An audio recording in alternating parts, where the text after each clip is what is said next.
Mother Saint Jean Fontbonne was born on March 3, 1759 in Bassin-Basset, France.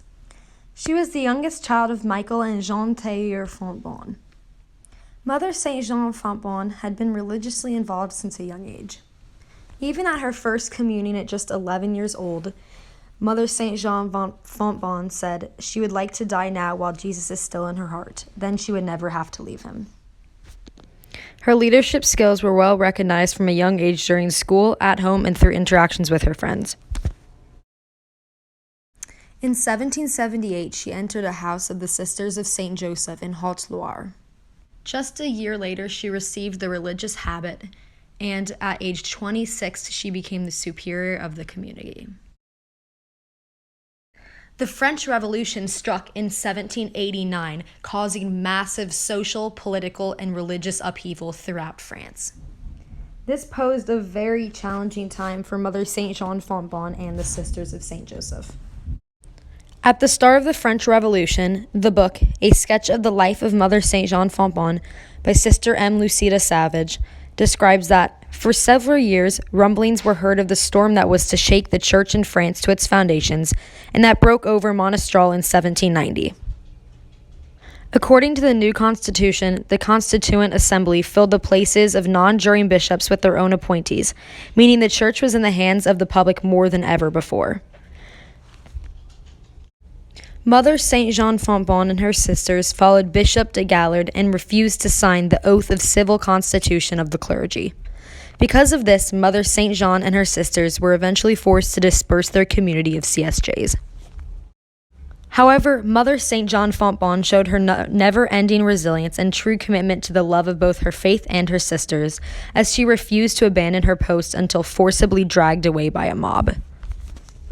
In October 1791, revolutionaries stormed the convent and tried to break in. Mother St. John guarded the convent and prevented their entry, saying, "It is useless to present yourselves to the community. Here the head speaks for the body." She remained calm and firm in her refusal to promise that the sisters would obey the Constitution.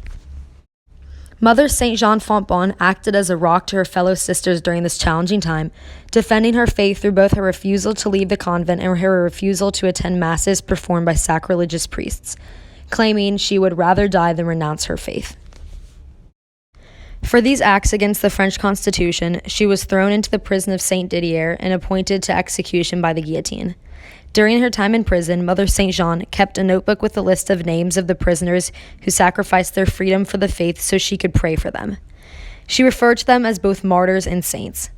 While in prison, she also dominated the jailers by her calm, serene manner. She perceived her orders as an opportunity to demonstrate the futility of threatening prisoners of conscience and refused to stand down against the guards.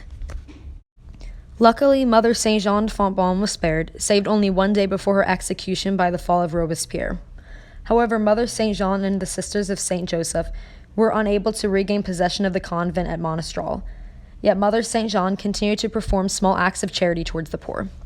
12 years after her release from prison, she went by the name of Saint Etienne and acted as the head of a small community of young girls from dispersed congregations.